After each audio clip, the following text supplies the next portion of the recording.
హనుమాన్ శ్రీరామదూత హనుమాన్ శ్రీరామదూత హనుమాన్ శ్రీరామదూత హనుమాన్. వాల్మీకి మహర్షికి చతుర్ముఖ బ్రహ్మగారి వరం. ఆయన ఒకసారి ఆచమనీయం తీసుకుని వచ్చి కూర్చుని శ్రీరామాయణ రచన ప్రారంభం చేస్తే కేవలముగా జరిగిన కథే కాదు, ఆ కథ జరిగినప్పుడు అందులో ఉండేటటువంటి వ్యక్తుల యొక్క మనసులలో పొందినటువంటి భావనలు కూడా ఆయనకి తెలుస్తాయి.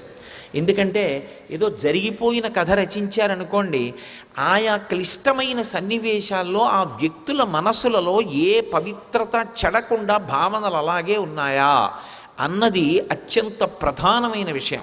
అందున సీతమ్మ విషయంలో, హనుమ విషయంలో, రామచంద్రమూర్తి విషయంలో ఆయన ఏకపత్ని వ్రతం తెలియాలి, ఆవిడ పాతివ్రత్యం తెలియాలి. అంటే మనసులో కూడా అన్యభావన కలగని వాళ్ళేనా? ఇది తెలియాలి అంటే వాళ్ళ మనసులలో ఏ సందర్భాల్లో ఏ భావనలు పొందారో కూడా తెలుసుకోగలిగినటువంటి శక్తిని వాల్మీకి మహర్షికి చతుర్ముఖ బ్రహ్మగారు వరం ద్వారా అనుగ్రహించారు. అందుకే లోకంలో చూడండి అనేక రామాయణాలు ఉంటాయి. అన్ని రామాయణాలు ఎందుకు వచ్చాయంటే రామాయణ రచన చేసి తరించడానికి రామాయణం రాశారు. కానీ అసలు యథార్థంగా జరిగినది ఏమిటి అన్నది తెలుసుకోవాలంటే వాల్మీకి రామాయణం ఒక్కటే ప్రమాణం. ఎందుచేత అంటే వాల్మీకి మహర్షికి వరం ఉంది. అందుకే ఈ వాంగ్మయానికి అంతటికీ సూర్యచంద్రులుగా చెప్పబడతారు వ్యాసుడు, వాల్మీకి. చంద్రవంశాన్ని వ్యాసుడు వర్ణిస్తే సూర్యవంశాన్ని వాల్మీకి వర్ణించారు. ఇద్దరూ కూడా ధర్మ ప్రతిపాదనే చేశారు. ఇందులో వాల్మీకి మహర్షి అందులో ఉన్నటువంటి వ్యక్తుల యొక్క మనసులలో ఉన్న భావనలను బ్రహ్మగారి వరంచేత తెలుసుకోగలిగినటువంటి సమర్థతను పొందినవారు. అందుకని దదర్శలంకాం అమరావతీమివా, హనుమకి లంక ఎలా కనపడిందో చెప్తున్నారు. హనుమకి లంక ఎలా కనపడిందో చెప్పడానికి ఏదో ఇలా చూసి అబ్బా చాలా బాగుంది అని ఒక ఉపమానం వేసేయడానికి ఆయన ఏం అసమర్థుడు కాడు, ఆయన విషయాలు తెలియనివాడు కాడు, ప్రాజ్ఞుడు కానివాడు కాడు. ఆయన నవవ్యాకరణ పండితుడు, బుద్ధిమతాం వరిష్టం, సూర్యభగవానుడి యొక్క శిష్యుడు, గొప్ప బ్రహ్మచర్యనిష్ట కలిగినటువంటి వాడు, అందరూ దేవతల చేత వరములను పొందినటువంటి వాడు. అటువంటి వారు ఒక విషయాన్ని చూసి మెచ్చుకున్నారు అంటే రెండు విషయాలు మీకు అర్థమవుతాయి. ఒకటి, అసలు లంకాపట్టణం యొక్క వైభవం ఏమిటి చెప్పడానికి మహర్షి ఎంచుకున్న మార్గంలో హనుమ మనసులో కలిగినటువంటి భావన చెప్పడం ద్వారా లంక ఇప్పటి వరకు పాఠకుడి మనస్సులో ఎలా ఉందో అన్నదానికన్నా కూడా యథార్థ రూపాన్ని ఒక్క ఉపమానంతో ఆవిష్కరిస్తున్నారు.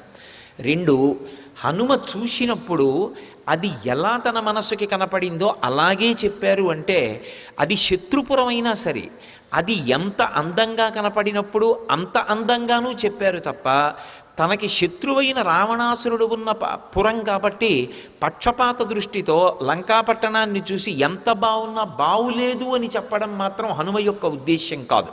ఇది నిష్పక్షపాతంగా ప్రవర్తించేటటువంటి వ్యక్తులకు ఉండేటటువంటి లక్షణం. ఎదురుగుండా ఉన్నవాడు పరమశత్రువే కానివ్వండి, ఆ శత్రువు యందు ఒక బలమైన విశేషం ఉంటే ఆ విశేషాన్ని విశేషంగా చెప్పగలగాలి. ఇది రావణాసురుడి యందు లోపించి ఉంటుంది. రావణుడు అలా అంగీకరించలేడు. హనుమ అలా కాదు. అవతల వాళ్ళల్లో ఏదైనా గొప్ప విషయం కనపడిందనుకోండి, ఉత్తర క్షణంలో గొప్ప విషయాన్ని గొప్ప విషయంగా తీర్పు చెప్తారు.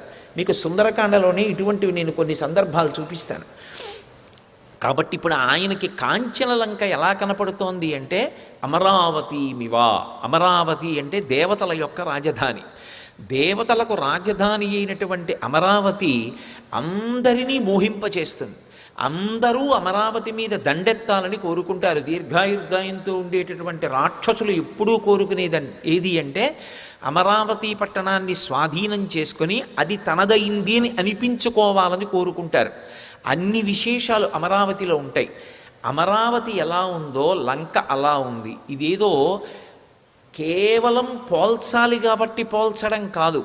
ఒకవేళ నిజంగా పోల్చడానికి ఇంకొక పట్టణాన్ని వెయ్యాలి అంటే పాపం ఆయన ఇప్పుడు ఎక్కడికి వెళ్ళలేదండి అందామా అంటే, వాలి ఒకప్పుడు సుగ్రీవుణ్ణి తరివితే సుగ్రీవుడి వెంట వెళ్ళినటువంటి హనుమ యావత్ భూమండలంలో ఉండేటటువంటి సమస్త నగరములను చూశారు. ఈ భూమండలంలో ఉన్నటువంటి ఏ నగరాన్ని కాంచనలంకతో పోల్చలేదు. అంటే నిజానికి కాంచనలంకతో పోల్చడానికి పోలిక కలిగినటువంటి నగరం ఈ భూమి మీద లేదు.